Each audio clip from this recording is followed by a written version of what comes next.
Alright guys, this is Docm with another Minecraft video, and today guys I want to talk about XP farming. There's basically two ways you could do it, but all is based on the same principle. You need to weaken your mobs to easily kill them. Best would be without using any weapon. You have to kill them manually. If you don't do it, you will not get any XP points from that. Why do we need XP points? Well, we want to enchant weapons and tools, armors and all that nice stuff. Silk Touch is just one cool use where you can basically harvest full glowstone blocks or retrieve glass blocks, so it's really useful.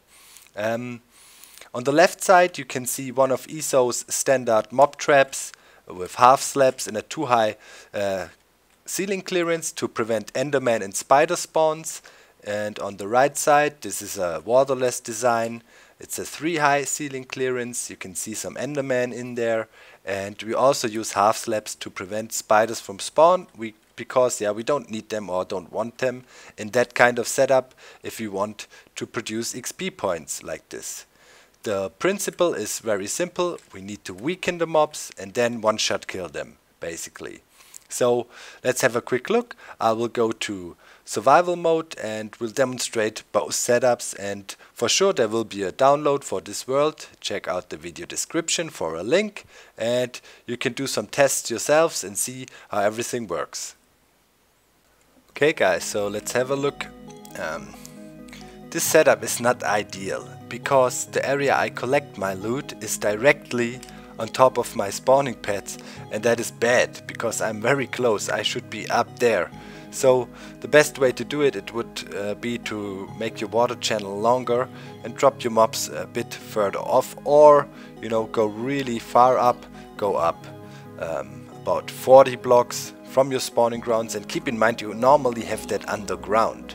So somewhere up there might be the ground level, and then you go up.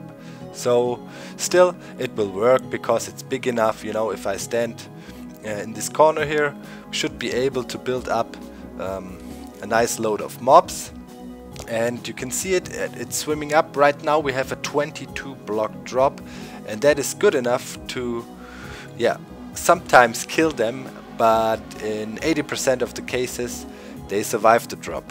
The zombies, they have more hit points. If you want to see some research about that, please check out the video link in the description to Roboticaust's research video. He did some nice testing, and as ridiculous as it sounds, but it seems that zombies are actually wearing leather armor. If you look at the damage values. He survives. Let's see what the creeper does. He survived as well.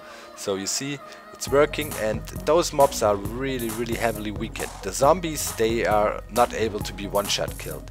So the zombie took 1. 2 hits. The creeper 2. So basically one-shot killed. Skeleton 1.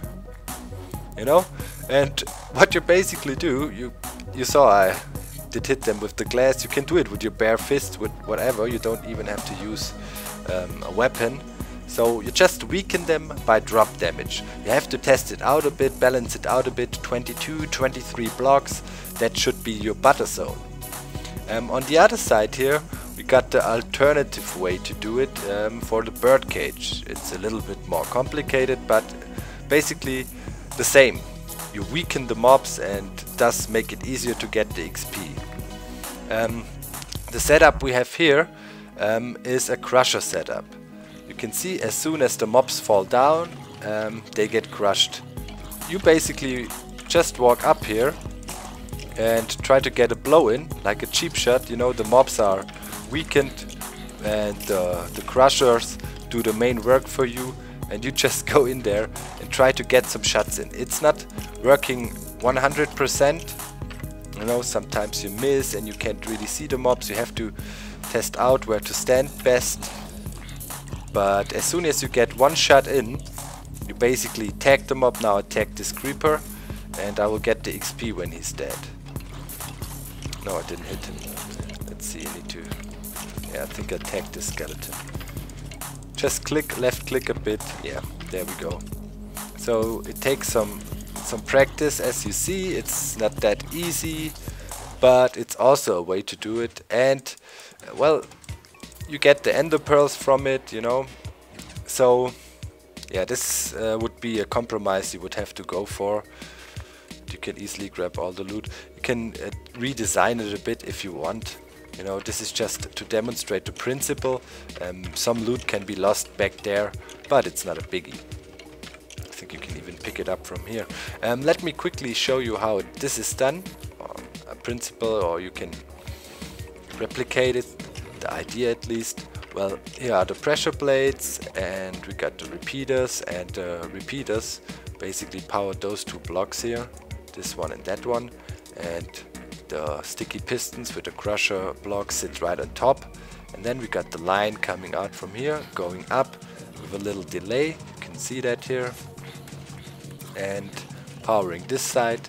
And on the other side we have the same thing, also the same delay because of the torches, and it powers this side.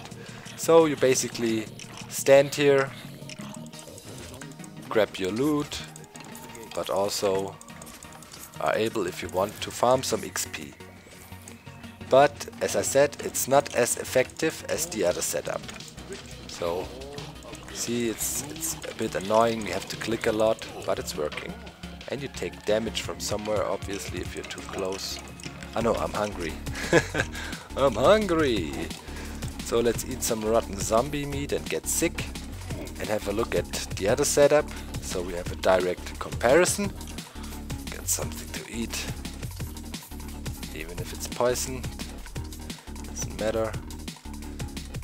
The zombie meat gonna help me to get some XP now.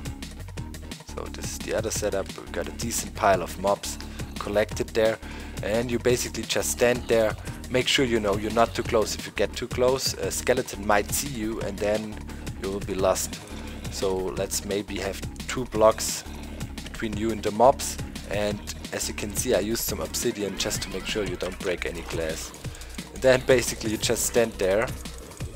And in most of the mobs, 80% of them are one-shot killed now. And yeah, just stand there, get XP really fast. You can do that with a spawner, you know. If you find a skeleton spawner or something, that's really cool.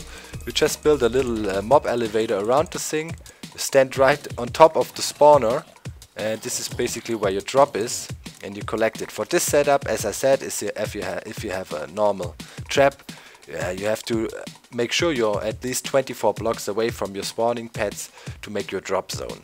So those are 2 simple ways to XP farm. Make sure to check out the download, you know, I will provide in the link, so you can test it out, what method you prefer. That's it for today. I hope you found this video useful. I'm out. Bye. Bye.